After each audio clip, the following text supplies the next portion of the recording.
you. In the interest of transparency, I do just want to say to begin with here that this is not the original speech that I wrote. This is a censored version of the speech. I was told that what I originally wrote was unacceptable. I will be abiding by what I told you today and reading what we reviewed earlier. I have provided my original speech to the Toronto Star and to the National Post for them to do with as they would like. Trustees, board administrators, and HDSB community, thank you for receiving my delegation this evening. I am here to share thoughts in response to the professionalism policy that is in development at HDSB. I believe that with such a policy, diverse perspectives are essential, and I stand before you tonight, or in this case sit, to share my perspective as a transgender woman on the importance of such policies in school boards across Ontario. I have many times reviewed policies and procedures that do not adequately facilitate the needs of transgender individuals, and I am hopeful that the enacted policy will be inclusive and fair to all. I believe this is the shared desire of all members of this board. A professionalism policy serves to benefit all staff and students within the HDSB school system. It has been unusual that this board has policies encompassing student professionalism, such as the school dress code, and yet no policy exists for staff and administration. Adults in our schools are the role models for our children, and I would expect staff would present professionalism and decorum that is at least as stringent as that which we enforce upon our students. While I trust that the vast majority of HDSB staff have good judgment as to where appropriate bounds of professionalism lie, it is prudent to have appropriate policies and procedures in place as a precaution. Such precautions protect both staff and students. Transgender women such as myself are especially disadvantaged by poorly written sex-based policies. Historically, professionalism and dress code policies have been used to restrict or impose a particular idea of gender expression upon men and women accordingly. This does not have to be the case, and it is entirely possible to administer a dress code that is inclusive of transgender individuals. Reviewing the existing policy on school dress code for students, this seems like an excellent start for which to base a policy for staff. I am appreciative to HDSB that your school dress code for students takes care to ensure that pupils are empowered to wear attire that they feel expresses their self-identified gender.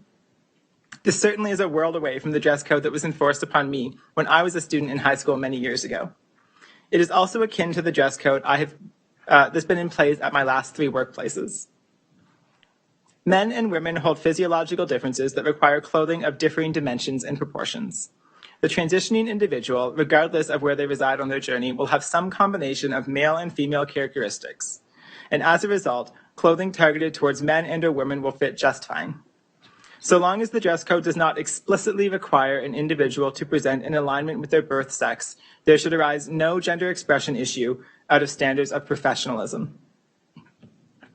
Some transgender individuals do use silicone breast forms during the early stages of their transition while awaiting the growth of natural breast tissue. I myself used a pair of 34B forms for a 6-month period as I awaited growth from hormones. Breast forms are available in a wide variety of configurations. Those which are designed to emulate natural breast dimensions are sometimes used by trans women and also by individuals who have undergone mastectomies, often due to breast cancer. I hope that only these types of breast forms, which are indistinguishable from natural breast tissue when worn with undergarments and clothing, would be acceptable within your professionalism policy. With respect to that policy, I'd like to highlight the importance of diverse perspectives. This is not my first time delegating in front of a board, and the process to make it in front of you today was not transparent nor inclusive. After completing my delegation request per the governance bylaw, I was advised on Monday that in order to be considered, I must provide a full written transcript of my speech, and further that the contents of this transcript would be the deciding factor in whether or not I had a right to present. This is in contravention of HDSB governance policy M190096. In order to make it in front of you all today, I was required to remove a portion of my speech that was deemed unacceptable by the chair. This is about as far from an open discourse as one can get. I hear the concerns. I hear the concerns from administration about the contentiousness of transgender matters. The tension is not just at HDSB. On Monday, I was a presenter at WRDSB, and I watched as another delegate who's with us today was interrupted by a member of the gallery who decided to yell transphobia over her presentation.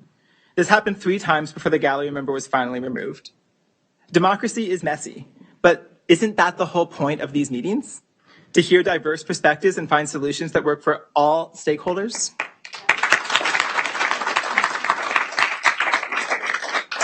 To filter delegations based on what the administration wants to hear is antithetical to everything democracy stands for and leaves none of us better off. It will also result in a professionalism policy that is not representative of the needs of the WDSB students and staff. Sorry, I'm not used to saying whatever this board is. There's too many school boards. We're HDSB. That is the end of my presentation, though. Thank you very much. Thank you.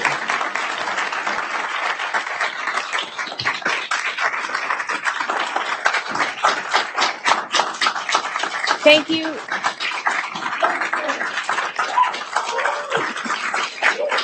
Thank you very much.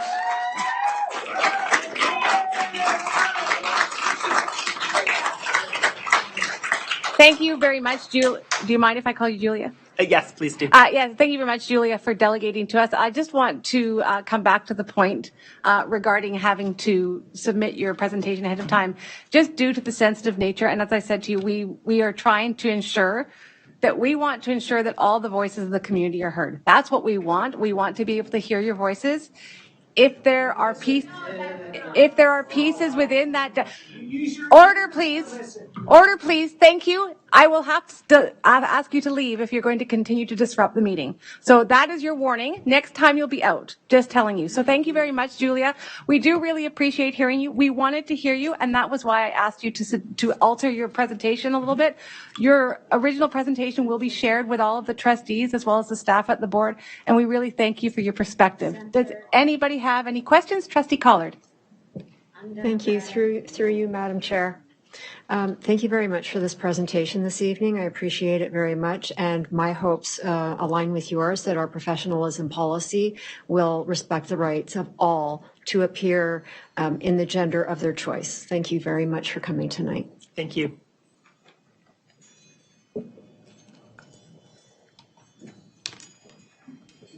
Are there any further questions? Trustee or Vice Chair Rocha. Yeah, thank you, Julia, for coming tonight and presenting your delegation. I appreciate your honesty, your candor, and when I read through your delegation, it spoke volumes to me. So I do appreciate you sharing it, and having shared it with the Toronto Star, I am A-okay with it, because there's nothing in there that I think as a board we want to censor, but just because of some proceedings we had to. But it is available to the public, as Julia mentioned, so you can read it. But I do really appreciate your honesty and candor, and having come here to speak tonight. Thank you. Thank you for having me. Undemocratic censorship. Thank you so much, Julia. I see no further questions. Again, we really do all appreciate hearing from you tonight, so thank you so much for coming and sharing your voice. Thank you. This will come up, just so you're aware, so where this comes up later on in the agenda, the item that you delegated to will come under item 5.4.1 in the director's report. So that's not for a little while, but that was where it will come up in the agenda. So thank you so much. Wonderful.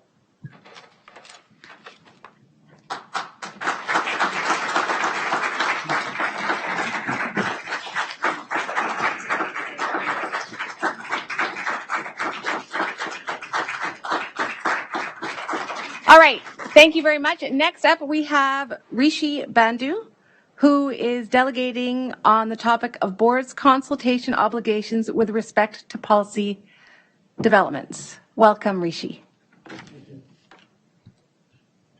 We do appreciate the opportunity. And I'll just remind you quickly, first of all, you have to put your mic, when you talk, there's a little red light come on that will know that you are being recorded, or we can amplify your voice. Again, reminding you 5 minutes that you have. Please be mindful of the language that you use, the topics that you cover. I will give you the signal at 1 minute if you are getting close to the end and following the delegation. Again, as always, I will open the floor to trustees for 10 minutes for questions of clarification. 1 minute, and when you are ready, you can let me know and you can start. I'm ready. Thank you for the opportunity to delegate tonight. I have 5 key points that I would like to make today, largely centered on the role of school council. Number 1, the HDSB is accountable to the parents through school councils. Section 2 of Regulation 61200, the purpose of school council is to enhance the accountability of the educational system to parents through their active participation. You are the educational system. School council is a check and a balance. Unions are a check and a balance. Checks and balance exist in any system of governance to remedy intended and unintended abuses of power. Number two, school council is independent of the board. There have been repeated comments from board members that they will continue to attend council meetings and interject, including to call order. The board does not call order at a council meeting. The elected chair does that. The composition of council under section 3.1 of the regulation includes teachers, a staff member, the principal, but it excludes board members and employees. Section 3.6 of regulation 6.1.2 prohibits members of a board from being a member of council. This provision exists for a reason. Council operates independently of the board, reinforcing the idea that council operates as a check and a balance. Number three, there is no restriction on the scope of school council's advisory capacity. Section 20 of regulation 61200 provides that school council may advise the principal or the school or the board on any matter. I repeat, any matter.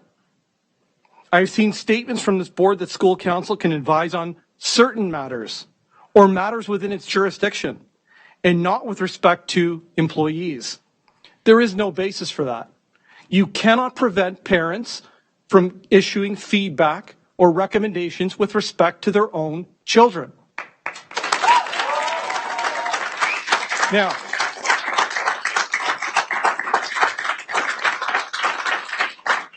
I will note, and I've said this before, and I would like to be heard on this. Boards do not have to accept council's recommendations. Councils cannot dictate the board's decision-making. You are the employer. But it can and should influence the board so that the interests of children are kept at the forefront of decision-making. Number four, the HDSB is obliged to ensure that school council members are democratically elected. Section 171.17.1 of the Act requires boards to establish council in accordance with the regulations. Section 4.4 of the regulation requires an election in accordance with bylaws. There is a constitution that exists at Oakville Trafalgar High School that was never disclosed to us despite our requests. That constitution requires an election prior to the election of chairs by the council itself. In the case of OT, voting members were not elected, they were acclaimed. Chairs were acclaimed before the voting members were acclaimed. This is improper. Chairs are to be elected by the voting members. A system that appoints its executives first and then the voting members breeds autocracy. In the case of OT, we in fact have an elected executive body that is not reflective of the wishes of the parents. The board has not established school council in accordance with the Act. This must change going forward. It's not an answer that we disregard the law and establish council in the most expedient manner if there are insufficient candidates for council. If there are not enough parents stepping up, the board needs to do more to discharge its statutory obligation. You have the resources and tools, use them. This professionalism policy was unnecessary. All you needed to do was affirm the values and beliefs contained in the student dress code. That's all that was required. In November, you rejected a teacher dress code on the basis that it was unnecessary because the norms of the student dress code applied to the teachers. Why are we going through this process? It's unnecessary. All of this could have been avoided months ago by applying the student dress code. I would like an explanation as to why we're going through this. In conclusion, please stop disregarding your legal obligations. Most importantly, your primary fiduciary duty is to our children. All of your decisions should be guided by a concern for our children. If the union doesn't like it, they can grieve. Thank you, Rishi. An arbitrator decides the matter. Rishi, if you lose, we will support you. At least you're standing up for our children. Thank you, Rishi.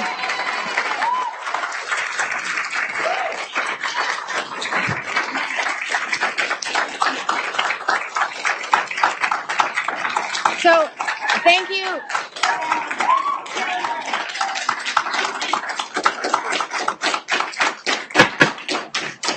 Thank you so much, Rishi. So just to be aware that this is out of the scope of the trustees. So this would be something that you would take up with your parent, with your principal at your school. But we do have a question from Trustee Collard. Thank you. I don't actually have a question. I wanted to. So, all right, I'm going to call a recess, and I'm going to ask some of the people to leave the room. Thank you. Thank you. You had no question, or you did? Yes. Trustee Collard. Thank you. I wanted to thank you for your delegation. I'm unclear as to what happened when your school council was formed, but I have been a school council chair many, many years before becoming a trustee, and I'm very much aware that the elected members are the ones who choose the chair.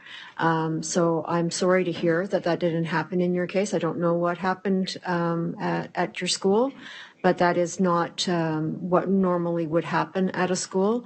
And I've been involved in many, many schools during my tenure as a trustee, and I've never heard of that happening before. So this is an anomaly, and I'm sorry that that happened. Thank you. Vice Chair Rocha. Thank you, Rishi. You came here this evening to talk about school council, and I know you used the word board in your delegation. In this room right now, there are two boards. There's the Board of Trustees, and there's the HDSB board. When it comes to school councils, it is outside of our purview as the Board of Trustees. So what you delegated on does fall within the operations side of the board. So what I can tell you is, as trustees, we're not able to comment on all of the statutes that you provided from the Ed Act, but we are surrounded by superintendents in this room who do have portfolios of schools, who are very familiar with their school councils. So my recommendation would be to work with your principal and with your superintendent to iron out these issues. I'd love to be able to help you, but that is outside of our scope as trustees. So, and to be clear, my message is for the Halton District School Board. Thank you. Right. Yeah. We haven't been heard. We haven't been heard. We haven't been heard by the principal. We haven't been heard by the superintendent. So we are availing ourselves of every opportunity we can to make our point. I've issued a number of letters. They don't get responded to, or they're responded to in a way that's not meaningful. So I appreciate the opportunity to come here and speak to all of you, to members of the board, Mr. Ennis, and we want to be heard. That's all that we're asking for. So maybe the process isn't quite appropriate for trustees, but we're going to avail ourselves of every opportunity that we can to be heard, and this was that opportunity. Okay. Thank you, Rishi. Thank you so much for coming. This is not on the agenda for this evening, so it doesn't really pertain to anything specifically, but again, you're welcome to stay for the rest of the meeting. There are items that are policies that come into play that might be of interest to you, but nothing specifically to the points that you were raised, but thank you so much for coming and sharing your view. Okay, thank you.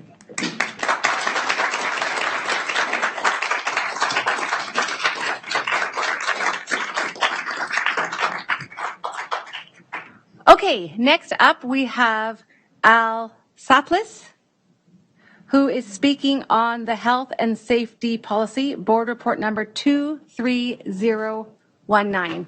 Welcome, Al. Hi. How are you? Good, thanks. I'm just trying to figure out where. Okay, so there's a button. If you look at the microphone, there should be a button underneath, and you'll know it's turned on because a little red light comes on. I think.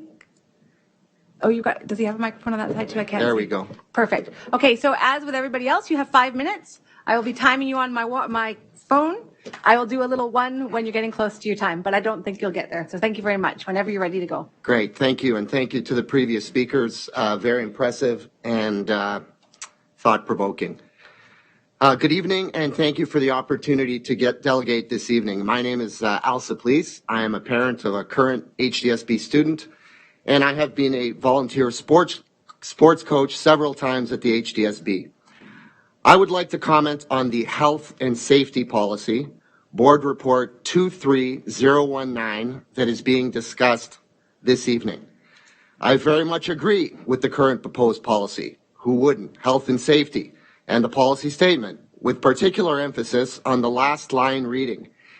It is incumbent on all levels of management to consider health and safety in every activity.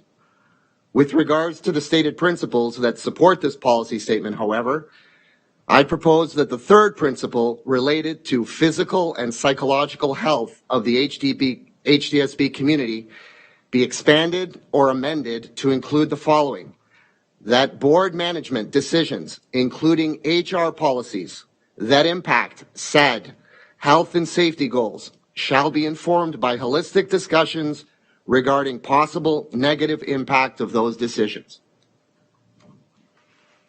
To summarize, I express support for the draft health and safety policy and recommend that management, HR, and operational decisions be made through the lens of potential negative health and safety outcomes, such as bomb threats. Fleshing out consequences of said decisions should inform the board decision-making process to uphold and improve the board's culture and credibility. Thank you very much for your time. Thank you very much. Again, I'm going to open the floor. Do any trustees have questions for Mr. Saplis?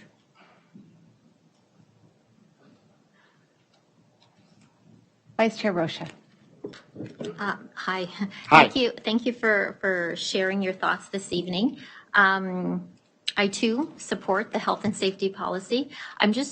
I'm trying to reread what it is you want us to consider for the health and policy. So if I heard you correctly, you want us to consider adding that board management decisions, including HR policies that impact said health and safety goals, shall be informed by holistic discussions regarding possible negative impact of these decisions. Correct. Okay. All right. And I'm speaking particularly to the current events which have thrown this board into the international media and how we may have been able to avoid that through better decision making. All right. Thank you. I will raise your suggestion during our discussion later this evening when we discuss the health and safety policy. Thank you. Thanks. So again, thank you so much for sharing. So your item will come up when we speak to item 4.2.1, which is the Employee Health and Safety Report, a little bit earlier in the agenda. Thank you so much for coming and sharing your positions with us. Thank you very much.